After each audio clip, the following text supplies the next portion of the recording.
Hey y'all, so we're going to go ahead and dive back into chapter 5 again today. I've already made the first introduction video on the story of Skeleton Woman, presented in the book Women Who Run with the Wolves. And so today we're going to continue in chapter 5 and dive into more of the meaning behind the story Skeleton Woman and all the lessons that it brings to us. So before I go further, I wanted to let you guys know that what I'm doing is going back into a lot of my videos I've already got out there published on YouTube and adding notes that hopefully will just enrich the whole point of the videos. In case you want to research further, in case you just want to do some more thinking and just my thoughts, basically. My thoughts, anything else that comes up for me after I put it out there, or anything else that I run across that I, find out there somewhere, I want to share that with you. So I'll just be adding those in along the way. So if you have any particular videos that really caught your interest, just check back from time to time. And what I'll do in the description underneath the video, I'll put at the very top part of the description the latest notes that I have. And so hopefully that will help you guys. So I've been thinking about Skeleton Woman, and she's it was kind of tricky for me, and here's why. So in the story, it's just this one guy. It doesn't talk anything about him having a partner, a relationship, a spouse, nothing like that, right? It's just this lone fisherman going out, and he stumbles upon Skeleton Woman in the water. And because of that, it's sort of like, and this is sort of like the notes that I added to the last video that I published, the first video on chapter 5. So I'm going to do if you've already read that, this is like a recap of that, okay? But Skeleton Woman, because he seems to be a single guy, or if not, we don't know anything about him being in a relationship with anyone, it's easy to, for me, it was easy for me to view Skeleton Woman as this woman entering his life with the potential to get into a relationship with him. And even though the story is symbolic, and I know that, when you're reading through the story, I found myself getting caught up in the idea of them becoming a couple, because actually that's how the story goes, when he's sleeping and she drinks the tear from his eye, and then she flushes out, she becomes alive again, essentially, and she snuggles up with him in bed. So it's like it kind of does become this intimate relationship. Well, when you read what the author starts talking about after the story, the symbolism of all that, it's totally different. The symbolism is about Skeleton Woman representing challenging times that a couple will face once they grow in their relationship together and get closer over time. It's kind of like getting past that first honeymoon phase, I think they call it.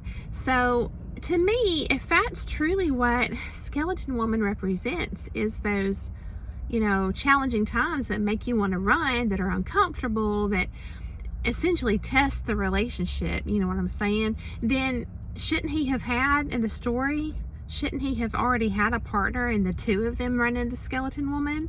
Because that's more in line with what it's supposed to symbolize to me. So I just wanted to put that out there because if you look at it, not by the lessons and the meaning that the author tells us, but you look at it just from the story without any input from the author, it's kind of like the Skeleton Woman is super narcissistic to me. I mean, she's this poor guy, he's just out there minding his business, fishing, and he accidentally hooks her and reels her in, and then she's caught on the line and he doesn't know, but she winds up getting brought into his home because she's caught in the line. And then when he goes to sleep, she takes his heart out and she uses his strong heart. It's explicitly stated in the story that he has a strong heart, and she uses that to her own benefit, to become whole again, to flesh out again and come alive. And that's at his expense, So I thought, yeah, that's very narcissistic. So I kind of struggled with that, But if you want to go back and read, I probably did a better job of explaining that when I was writing it out and taking my time under the description of the first video about chapter 5. I think it's 7A is what it's called in the series, the whole series of the book. Got a little fuzz floating around out here.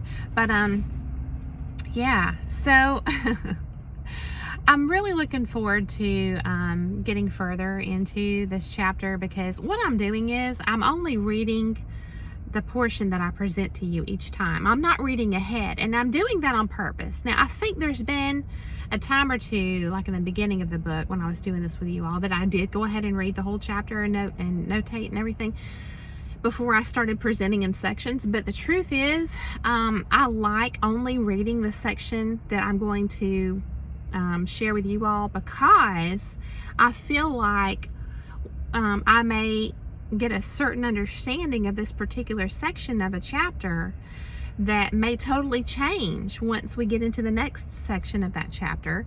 And I think that just it provides more talking points for us, more things to think about. Even if we do wind up shifting our understanding of things, it just gives us a richer experience. And B, I don't want to read ahead and then limit the part I present to you all and accidentally jump ahead in what I'm saying, and you're sitting there going, what are you talking about? Because it didn't relate to the actual section I presented to you. Does that make sense? So that's what I'm doing. I'm only presenting the portion, I'm sorry, I'm only reading ahead the portion that I'm presenting to you each time, and that's it. And notating that. So I hope that helps too. So here's a few additional thoughts I have on Skeleton Woman before we dive in here. Just to expand on what this really means for us, the true lesson at this point, my understanding, okay? So the truth is, when you meet someone and you're willing and they're willing to put in the time that it takes to truly get to know somebody and to build a solid foundation for a relationship, that's a great way to start things out, as opposed to haphazardly. Like you just wind up finding yourself with this person, and maybe you're ignoring red flags early on. Maybe you just haven't spent that time to truly, consciously, and with mindfulness choose this person. You know what I'm saying? So there's a difference in the way a relationship can start. And the whole point of where I'm going with this is, like, how do you know someone's right for you? Through the lens of Skeleton Woman, since we're talking about this, right, and what she represents. So the beginning part of how the relationship forms is very important.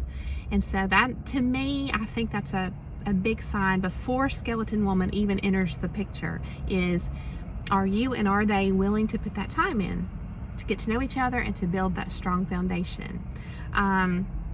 So if so, then, and only then, is there even an opportunity for Skeleton Woman to enter the picture, okay? So let's say you do get to that point and everything's going great, right? And then here comes Skeleton Woman. And remember, she's representative of the challenges that, all couples face, just as part of life. And I remember what I had read in the first video on this chapter I shared with you all. It sounded like she was focused on Skeleton Woman representing things you may not want to face about your partner, but I think it's just as applicable to yourself, because when you can grow as a person independently, obviously, but when you're growing with another person, it's just, to me, it's like it's another level, because you have all these opportunities as you're both growing. It's like you can be a mirror to one another. And it's like that whole iron sharpens iron verse in the Bible, because you're helping one another to see, the areas, whether intentionally or not, you're helping one another to see the areas that, you can both grow in. So it's an opportunity when skeleton woman arises, not only to only see outward, issues, but inward issues too, areas that you can grow, right? So it takes a lot of humility and a couple that's going to make it. See, skeleton woman, like I said, she's an opportunity. To me, it's like a test. At that point, when skeleton woman starts making an appearance, it's like a test of, is this relationship the real deal or not? Because if it's not, if it is a situation, for example, where one or both people are narcissistic, well, it's not going to last. That's going to be like the easiest out right there for someone to bolt, because they're not going to be willing to be honest about their own faults. Narcissists are great at projecting and denial and lying. So that's going to be, and I'm looking like back in my life experiences, when skeleton woman appears, a healthy couple is going to work through things and truly put their best foot forward to communicate as well as they both can, because they care and truly love one another. But a narcissist is going to not be willing to do this. So in a way, it's really good when challenges arise, because then you know, is this the real deal or not? But going back, before skeleton woman, you, in a healthy couple, you've taken the time from a point of awareness and mindfulness to intentionally get to know someone and build that strong foundation, okay? And it's a conscious choice to choose that person. It's conscious. It's not a haphazard type of situation where you just find yourself with this person and then you try to make it work, even though you're not really aligned. You see what I'm saying? So then if you do make it to the point where skeleton woman presents in this relationship, then that's the next level, and if it's a healthy, meant to be situation, relationship, then that person is still going to choose you. They're going to look at you and they're going to want to work things out with you. They're going to communicate with you. They're not going to do all of these unhealthy, toxic behaviors. It would just be a whole nother video to go into that. But, and in the end, after going through that, and hopefully even in the middle of going through whatever the challenge is, they're going to look at you and they're going to say, I choose you, and I chose you, and I still choose you. And that's just all that's going to do in the end is strengthen your bond. It's going to strengthen what you have and deepen your love for one another. So, I think it's a test that all true couples are going to face at some point, and I don't think it's a one and done thing. I think it's, because life isn't that way. Life is a roller coaster, just in general, even if you're not involved in a relationship. So those were just some opening thoughts I have, and I'm trying to keep these videos 30 minutes or less. So I hope that works out for you guys. If you have a different opinion or preference, I would love to hear from you in the comments. So let's dive into the next section. Okay, so we're going to dive into the next section in chapter 5, and it's called Death in the House of Love. And this is all about skeleton woman, the story, the author's input on that story. Okay, so it says, inability to face and untangle skeleton woman is what causes many love relationships to fail. To love, one must not only be strong, but wise. Strength comes from the spirit. Wisdom comes from skeleton woman. As we see in the tale, if one wishes to be fed for life, one must face and develop a relationship with the life-death life nature. When we have that, we are no longer bumbling along fishing for fantasies, but are made wise about the necessary deaths and startling births that create true relationship. When we face skeleton woman, we learn that passion is not something to go get, but rather something generated in cycles and given out. It is skeleton woman who demonstrates that a shared living together through all increase and decrease, through all endings and beginnings, is what creates an unparalleled love of devotion. So it's if there are any illusions there in the early stages of a relationship, they're going to get shattered when skeleton woman comes around. They're going to be shattered to pieces. But don't forget, this is an opportunity, right? So the next part of this chapter, I'm not going to read really into this, but let me just sum it up. She's talking about, again, the life, death, life nature, and how she specifically says Western culture is not what's the word, conducive, I guess, supportive of that. And she says, we have been taught that death is always followed by more death, for example. It is simply not so. Death is always in the process of incubating new life, even when one's existence has been cut down to the bones. So I think that's her whole point here, is that, you know, what's the difference in somebody who runs versus somebody who doesn't run? You know, I mean, I'm sure there's a lot of reasons actually, but through this lens right here, like what we're talking about, the life, death, life cycle, and how a lot of people are not really in tune with that, even though that's truly a part of nature and we are part of nature. And we forget that sometimes, you know, we're so civilized. But I think that people, like she says, they get to the life, death, they get to the death part, and there's fear.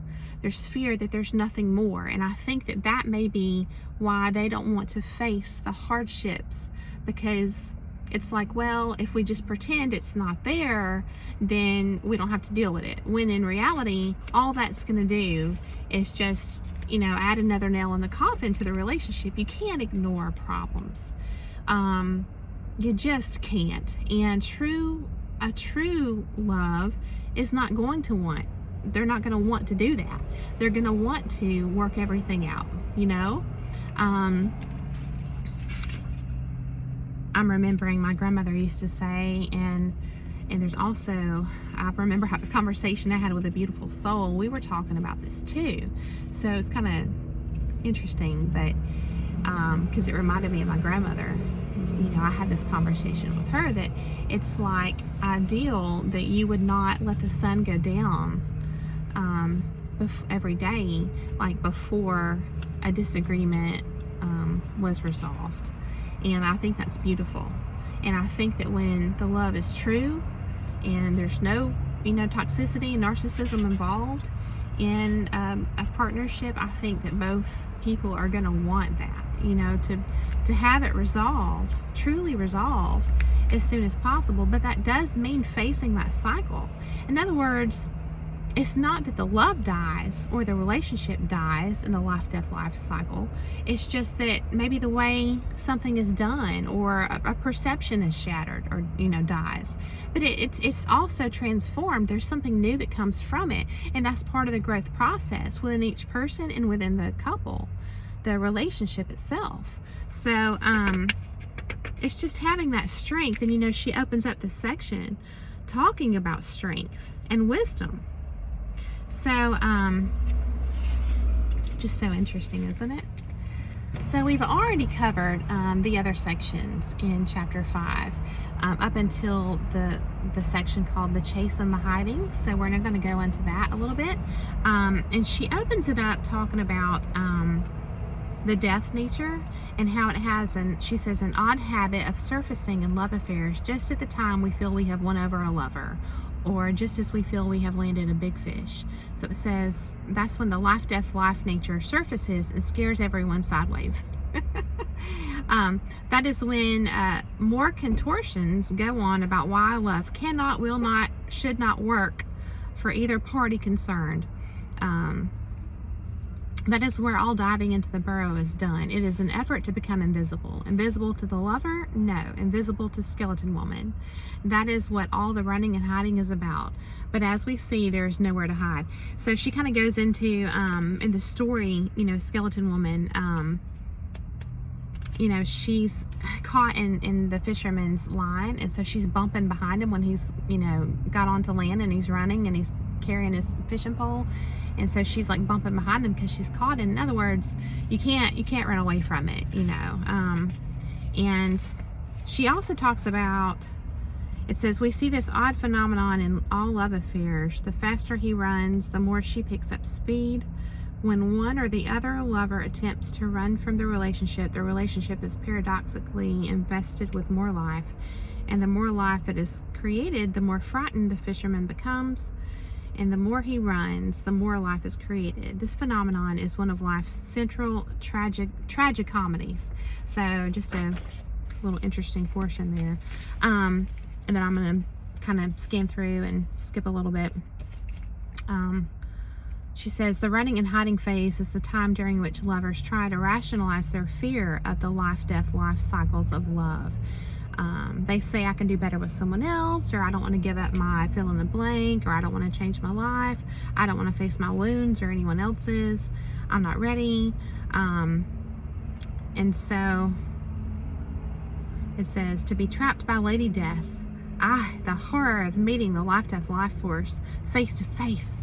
So, and then we have this paragraph here. Some make the mistake of thinking they are running away from relationship with a lover. They are not. They are running away from love or the pressures of the relationship. They are trying to outrun the mysterious life-death-life force. Psychology diagnoses this as fear of intimacy, fear of commitment.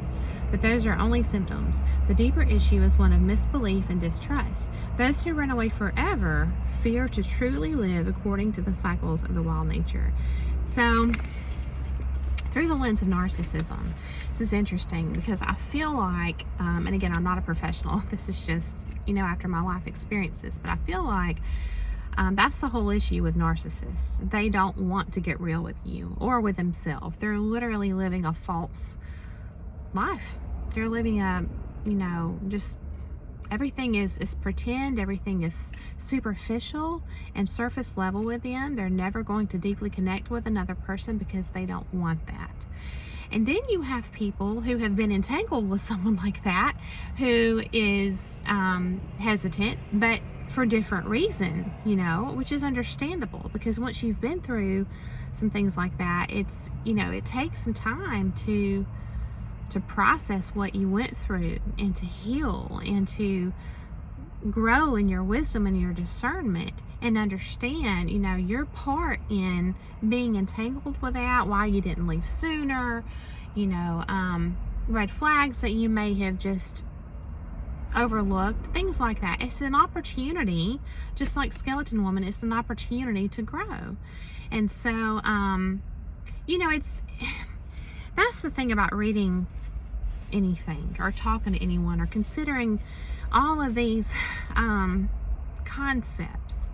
You know, we try to make everything neat and orderly, put it in textbooks, things like that, and overgeneralize things, when in reality, you know, there's so many gray areas, and we run a great risk when we do that, because there's just so many nuances to this stuff that I think an overgeneralization is just doing everyone a great disservice, because it might wind up, you know, making someone feel some kind of self-conviction or feel shame when they really shouldn't, when, you know, they're doing right to be very cautious.